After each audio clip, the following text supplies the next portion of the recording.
Мойындағым келмей қашқан шындықпенен беттестім. Өткен шақтың бар қатесін арта салып өмірге сағынуды, жабығуды, күтуді, өкінішті тырналаған ішімді саған деген сезімдердің барлығында сәуірге апармаймын деп шештім.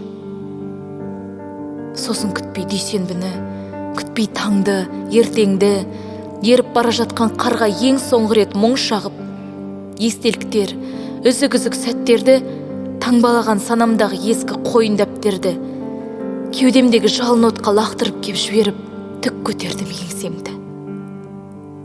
Өлең құс боп ұшты сосын кеудемдегі азатын, шектеледі бар әлем деп есептеген торынан. Бәрін бұзып, сызып өшірдім де санадан, қойын дәптер сатып алдым жаңадан.